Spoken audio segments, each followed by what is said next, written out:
Welcome to bird media. నేను మీ Pawan Krishnamurthy. Nellore rural MLA Kotamreddy Sridhar Reddy గారు. ఆయనకి యాక్చువల్లీ ఈ టైటిల్లో రూరల్ రూలర్ అని పెడదాం అనుకున్నానండి. అంటే రూలర్ అంటే మళ్ళీ నియంత అని కాదు, అక్కడ నిఖార్సు అయినటువంటి పాలకుడు అనేటువంటి ఒక మీనింగ్ తోటి. ఎందుకు మళ్ళీ ఇప్పుడు చెప్పుకోవాల్సి వస్తుంది అంటే ఆయనకి సంబంధించి ప్రజలే చెప్తున్నారు, మనం కొత్తగా చెప్పాల్సిందేం లేదు, ప్రజలే చెప్తున్నారు. చాలామంది సోషల్ మీడియాలో కూడా దీనికి సంబంధించి పెడుతున్నారు. ఏంటి అంటే ప్రస్తుత రాజకీయాల్లో ఉన్నటువంటి 80% మంది ఎమ్మెల్యేలను చూస్తే అసహ్యం వేస్తోంది, కానీ కొంతమంది ఎమ్మెల్యేలను చూస్తే చాలా గర్వంగా ఉంటుంది ఈ రోజుల్లో ఇటువంటి ఎమ్మెల్యేలు కూడా ఉన్నందుకు. దాంట్లో పాలకొల్లు, నెల్లూరు రూరల్, కోవూరు, విజయవాడ తూర్పు, విజయవాడ పశ్చిమం, విశాఖ తూర్పు, బొబ్బిలి, మంగళగిరి, పిఠాపురం, ఉండి ఎట్సెట్రా, ఇలా చాలా ఉన్నాయని. ఎందుకు ఇది అంటే ఈ న్యూస్ ఆర్టికలే. ప్రజలు ఇబ్బంది పడుతుంటే చూస్తూ ఊరుకోవడం కాక వెంటనే స్పందించడం అనేది నాయకుల కర్తవ్యం. ఆ కర్తవ్య నిర్వహణలో అందరికీ అందుబాటులో ఉండే నాయకుడు రూరల్ ఎమ్మెల్యే కోటంరెడ్డి శ్రీధర్ రెడ్డి. సామాన్యులు ఫోన్ చేసి తమ సమస్యలు చెప్పుకున్నా ఆయన వెంటనే స్పందించి తగు పరిష్కారం చూపిస్తారు, విచ్ ఇస్ 100% రైట్. ఒకవేళ ఫోన్ చేయకపోయినా సరే ఆయన దృష్టికి ఆ సమస్య వచ్చింది అంటే ఆయనంతటా ఆయనే కనుక్కొని మరి ఎక్కడెక్కడికి ఆయనకున్నటువంటి కమ్యూనికేషన్తో ఎక్కడెక్కడికి ఫోన్ చేయాలో వాళ్ళ కాంటాక్ట్ నెంబర్స్ అన్ని కూడా కనుక్కొని మరి ఫోన్ చేస్తారు. దానికి ఒక ఎగ్జాంపుల్ ఆల్రెడీ మన దాంట్లోనే మనం చూసాం కూడా. అండ్ మొన్నటికి మొన్న ఒక సామాన్య ప్రయాణికుడు తమ ఊరికి వెళ్లేందుకు గంటల తరబడిగా ఉన్న బస్సులు రాలేదని వాపోవడంతో ఆయన వెంటనే రంగంలోకి దిగారు. ఆ సామాన్య ప్రయాణికుడి వివరాలు కనుక్కొని సమస్య అడిగి తెలుసుకొని వెంటనే వారి స్వస్థలమైన నంద్యాలకి బస్సును ఏర్పాటు చేశారు.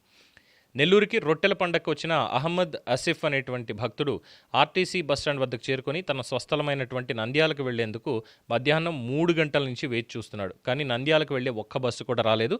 రాత్రి 7 గంటలకు కూడా బస్సు లేకపోవడంతో ఆయనతో పాటు అక్కడికి వెళ్లాల్సిన ప్రయాణికులంతా కూడా అయోమయంలో పడ్డారు. కొంతమంది చిన్నారులు, వృద్ధులు కూడా నంద్యాలకు వెళ్లేందుకు గంటల తరబడి నిరీక్షిస్తున్నారు. ఆ ప్రయాణికుల ఇబ్బందులను చూసి అహ్మద్ ఆసిఫ్ వెంటనే రూరల్ ఎమ్మెల్యే కోటంరెడ్డి శ్రీధర్ రెడ్డికి ఫోన్ ద్వారా తెలిపారు, సార్ మీరు తప్ప మా ఫోన్లకి సమాధానం ఇచ్చేవారు కానీ స్పందించేవారు కానీ లేరు. మాతో పాటు ఎంతోమంది నంద్యాలకు వెళ్లేందుకు అనేక ఇబ్బందులు పడుతున్నాం. నెల్లూరు ఆర్టీసీ బస్టాండ్లో ఎంతసేపు ఉన్నా బస్సులు మాత్రం రావడం లేదు, మాకు న్యాయం చేయండి అంటూ ఆయన కోరాడు. వెంటనే ఎమ్మెల్యే కోటంరెడ్డి స్పందించారు. నెల్లూరు ఆర్టీసీ రీజనల్ మేనేజర్తో మాట్లాడి అప్పటికప్పుడు రాత్రి 10 గంటలకి నంద్యాలకు వెళ్లేందుకు ప్రత్యేకంగా బస్సులు ఏర్పాటు చేశారు. దీంతో అక్కడున్న సుమారు 100 మందికి పైగా ప్రయాణికులు కోటంరెడ్డికి ధన్యవాదాలు తెలియజేస్తూ ఎమ్మెల్యే అంటే ఇలా ఉండాలి అని చెప్పాను. మీ ఎమ్మెల్యేకి మీరు ఫోన్ చేస్తే డైరెక్ట్గా మీ నియోజకవర్గంలో మీ ఎమ్మెల్యేకి డైరెక్ట్గా ఫోన్ చేస్తే ఆయన స్పందిస్తారా, మాట్లాడతారా? నాకు తెలిసి అయితే దాదాపుగా 75% of current MLAs they won't attend our calls. సామాన్యుడు ఫోన్ చేస్తే ఎక్సెప్షనల్ ఓన్లీ 25%. ఓన్లీ 25% డైరెక్ట్గా వాళ్ళ కాంటాక్ట్, వాళ్ళ పర్సనల్ నెంబర్ ఏదైతే ఉంటుందో ఆ నెంబర్కి ఫోన్ చేయగానే. ఇప్పుడే దీనికి కావాలి అనుకుంటే కోటంరెడ్డి శ్రీధర్ రెడ్డి గారు మన కాల్ ఎత్తుతారా లేదా అనేటువంటి దానికి లైవ్లోనే మీకు చూపిస్తాను.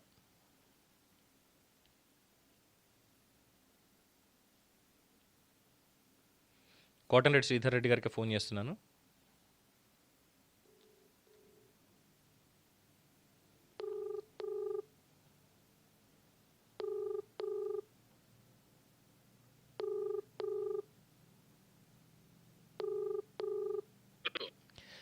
Sir good evening. చెప్పండి పవన్ గారు. సార్ ఇప్పుడే ఒక చిన్న ఆర్టికల్ చూశాను sir. And first of all congratulations, top 10 ఎమ్మెల్యేలో సెకండ్ ప్లేస్లో నెల్లూరు రూరల్ కూడా వచ్చింది. థ్యాంక్ యూ పవన్ గారు. అండ్ మన రొట్టెల పండగకి స్పెషల్ బస్ ఏర్పాటు చేశారు. ఎమ్మెల్యే అంటే ఇలా ఉండాలంటూ కూడా వాళ్ళందరూ కూడా అది వచ్చింది. ఎస్ అది చూసిన తర్వాత అంటే చాలామంది కామెంట్స్ చేస్తున్నారు, ఎమ్మెల్యేలు అసలు ఫోన్ ఎత్తట్లేదు ఇది అంటే. ఎక్సెప్షనల్గా కొంతమంది ఉంటారు అని లైవ్లోనే మీకు ఫోన్ చేశాను. Sorry for that. పర్లేదు. So once again congratulation sir, very soon will meet. Thank you Pavan. Right sir, thank you.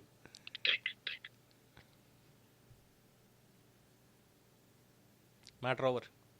మీరు మాట్లాడింది ఇప్పుడు ఎమ్మెల్యే కోటంరెడ్డి శ్రీధర్ రెడ్డి గారితోనే. So he is one of the man who is always available for common people also in Nellore rural and of course to the press also. ఆ తర్వాత రఘురామకృష్ణరాజు గారు కూడా ఆయనకైతే ఇంకొకటి, ఆయనకి ఎక్కడెక్కడి నుంచో ఫోన్ చేస్తారు. బికాజ్ ఆయన నంబర్ ఎప్పుడు పబ్లిక్లోనే ఉంటుంది. ఆయనకి దేశ విదేశాల నుంచి కూడా ఫోన్ చేస్తారు మెసేజ్లు. ఆయన ఎత్తుతారు. నిమ్మల రామానాయుడు గారు, తర్వాత ఎరపతినేని శ్రీనివాసరావు గారు కూడా ఆయన కూడా అటెండ్ అవుతున్నారు చాలా వరకు. అలాగే సోమిరెడ్డి గారు కావచ్చు, ఇంకా చాలామంది ఉన్నారు. బేసిక్గా నాకు టచ్లో ఉన్నారు అన్నటువంటి పాయింట్ ఒకటే కాదు, కానీ ఇన్ జనరల్గా ప్రతి ఒక్కరికి కూడా అటెండ్ అయ్యేటువంటి ఎమ్మెల్యేలు చాలామంది ఉన్నారు. సో మిగతా వాళ్ళు కూడా ఖచ్చితంగా ప్రజలకి అందుబాటులో ఉండాలి. అందుబాటులో ఉంటేనే రేపన్న రోజు ప్రజల మద్దతుతో మళ్ళీ నాయకులుగా చలామణి అవ్వగలుగుతారు. వాళ్ళ మద్దతు లేకపోతే ఎంత ఉన్నా ఏం చేసినా నాయకత్వం అనేది కనిపించదు. So this is one of the finest example for how to be a leader. దీని మీద మీ అభిప్రాయం తెలియచేయండి. చూస్తూనే ఉండండి ది బర్డ్ మీడియా. ఈ వీడియో మీకు నచ్చినట్లయితే లైక్ చేయండి, షేర్ చేయండి, సబ్స్క్రైబ్ చేయండి. మరిన్ని అప్డేట్ల కోసం మా వాట్సాప్ ఛానల్ను ఫాలో చేయండి.